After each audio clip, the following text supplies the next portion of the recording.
আসসালামু আলাইকুম। এখন শুনবেন সংবাদ শিরোনাম। তারেক রহমানের ময়মনসিংহের জনসভাতেও বিপুল সমাগম, বললেন আগামীতেও দুর্নীতির বিরুদ্ধে জিরো টলারেন্স থাকবে বিএনপির।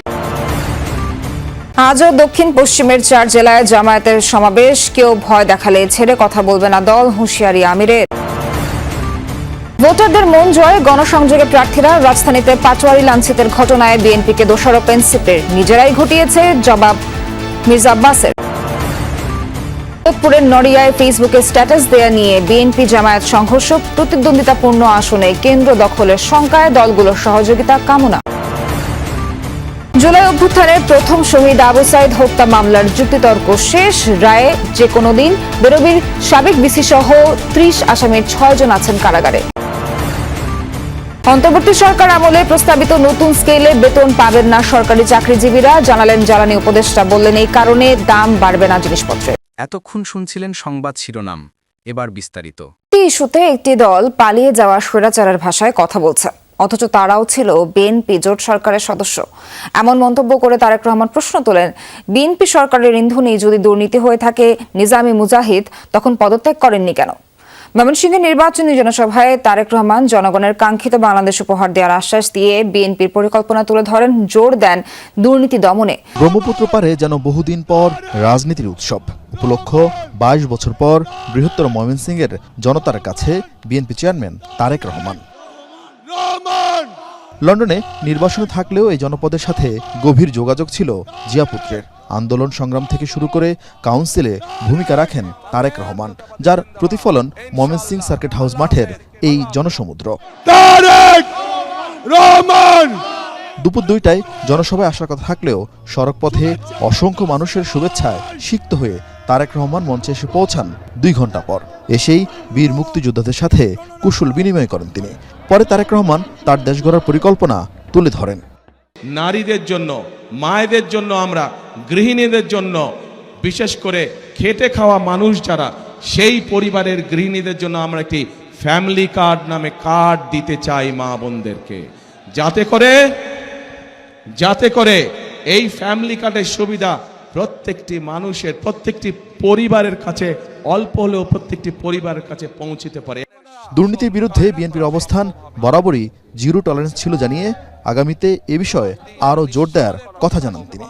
সেই স্বৈরাচার যেভাবে বলতো তাদেরই ভাষা ব্যবহার করছে বিএনপি। তাদের বক্তব্য যে দুর্নীতিতে বলে চ্যাম্পিয়ন ছিল। তা আমার প্রশ্ন 2001 থেকে 2006 সাল পর্যন্ত তাদেরও তো 2 জন সদস্য বিএনপির সরকারে ছিল না? ছিল। তো বিএনপি যদি অতই খারাপ হয় তাহলে ওই 2 ব্যক্তি কেন পদত্যাগ করে চলে আসেনি? 12 ফেব্রুয়ারি ভোট থেকে ভোট কেন্দ্রে পাহারা দেওয়ার আহ্বান জানিয়ে তারেক রহমান ঐক্যবদ্ধ থাকলে জনগণের শাসন কায়েমের প্রতিশ্রুতি দেন। লাইন দিয়ে দাঁড়াবেন, ভোট শুরু হবে, সাথে সাথে ভোট দেওয়া ইনশাল্লাহ শুরু করবেন। কিন্তু ভোট দিয়ে সাথে সাথে চলে আসলে চলবে না। কি করা লাগবে? থাকতে হবে, কড়ায় গন্ডায় বুঝে নিয়ে আসতে হবে। পরে ময়মনসিংহ বিভাগের 4 জেলার প্রার্থীদের হাতে ধানের শীষ তুলে দেন বিএনপি চেয়ারম্যান। বিজয়ী হলে নির্বাচনের পর খাল কাটা কর্মসূচি পালন করতে আবারও ময়মনসিংহে আসার কথা জানান। তারেক রহমান আসবেন, তাই সকাল গড়াতেই ময়মনসিংহ নগরের সার্কিট হাউস মাঠে সমাবেশস্থলে ছিল উৎসবের আমেজ। ব্যানার, ফেস্টুন আর দলীয় পতাকায় ছেয়ে যায় পুরো এলাকা। তারেক রহমানের নামে স্লোগানে মুখর হয়ে ওঠে চারপাশ। এই সমাবেশ ঘিরে সাধারণ মানুষের প্রত্যাশা, নানা সমস্যায় জর্জরিত ময়মনসিংহে যেন লাগে উন্নয়নের ছোঁয়া। বেলা গড়াতে সার্কিট হাউস মাঠে বাড়তে থাকে মানুষের উপস্থিতি। খণ্ড খণ্ড মিছিল নিয়ে সমাবেশ স্থলে জড়ো হন নেতাকর্মীরা। সমর্থক আর নেতাকর্মীদের উপস্থিতি ও উচ্ছ্বাসে পুরো সমাবেশ স্থল ছিল প্রাণবন্ত।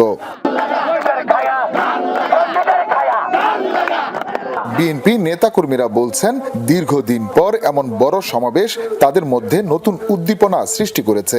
আশা প্রকাশ করেন এই গণজোয়ার ধানের শীষের জনপ্রিয়তার প্রতিফলন। তারেক রহমানকে ভালোবাসি, বিএনপিকে ভালোবাসি, সেই জন্য আমি আসছি। আমি নেত্রকোনা জেলা পূর্বতলা থেকে এখানে আসছি শুধুমাত্র তারেক রহমান সাহেবকে দেখার জন্য। ময়মনসিংহ বিভাগের লাখো লাখো মানুষের মনের আশা পূর্ণ হচ্ছে। 12 তারিখ নির্বাচন, আমাদের বিএনপি নেতৃবৃন্দ আরো অনেক উৎসাহ এবং জীবনে হবে।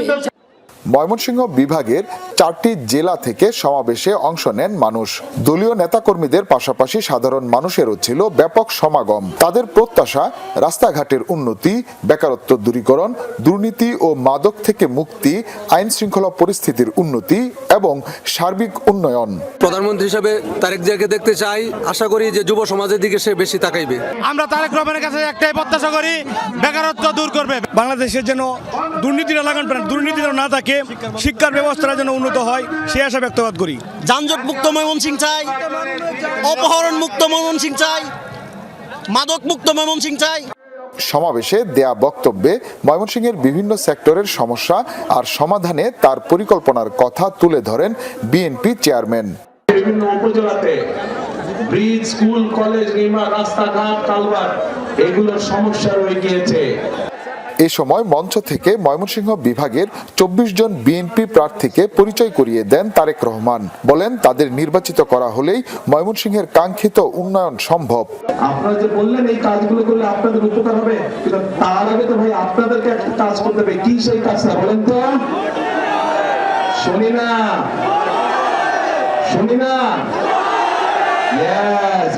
সব মিলিয়ে ময়মনসিংহের এই নির্বাচনী সমাবেশে নেতাকর্মীদের স্বতঃস্ফূর্ত অংশগ্রহণ ও উচ্ছ্বাস বিএনপির সাংগঠনিক শক্তির বার্তা দিচ্ছে বলে মনে করছেন রাজনৈতিক বিশ্লেষকরা। গণভোটে হ্যাঁ পাশ করলে ফ্যাসিবাদ ফিরবে না, এর জন্য নতুন ফ্যাসিস্টরা গণভোটের বিপক্ষে প্রচারণা চালাচ্ছে।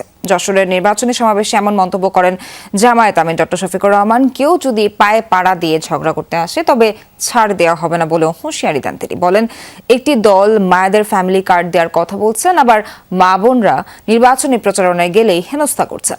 এমন ঘটনা চলতে থাকলে নির্বাচন কমিশনও ব্যবস্থা না নিলে এবার প্রতিরোধ করা হবে। দেশের দক্ষিণাঞ্চল জুড়ে আয়োজিত সমাবেশে এসব কথা বলেন জামায়াত আমির।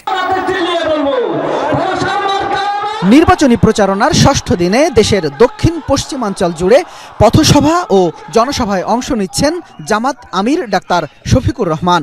দিনের শুরুতেই যশোর ঈদগাহ মাঠের জনসভায় অংশ নেন তিনি।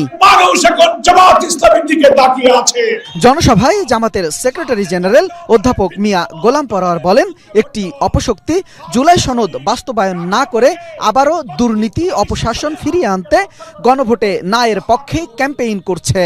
গণভোটের নাতে ভোট দেওয়ার জন্য ভিতরে ভিতরে ক্যাম্পেইন করছে।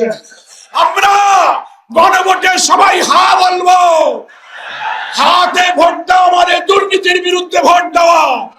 জনসভায় প্রধান অতিথির বক্তব্যে জামাত আমির বলেন, একটি দল মহিলাদের হাতে ফ্যামিলি কার্ড দেওয়ার কথা বলে আবার মা বোনদের গায়ে হাত দিয়ে হেনস্থাও করছে। তাই তারা যতই প্রলোভন দেখাক তাদের কাছে মা বোনেরা নিরাপদ নয়। ভোট যাওয়ার জন্য বের হচ্ছেন, একদিকে ফ্যামিলি কার্ড আর একদিকে মা বোনদের গায়ে হাত, দুইটা তো একসাথে চলে না। এ দিয়ে কি বার্তা দেওয়া হচ্ছে জাতিকে? বার্তা দেওয়া হচ্ছে আগামীতে এমন কোন দল যদি ক্ষমতায় আসে যারা এখনই গায়ে হাত দেয়, তাদের কাছে বাংলাদেশের একজন মা বোন নিরাপদ হবেন না।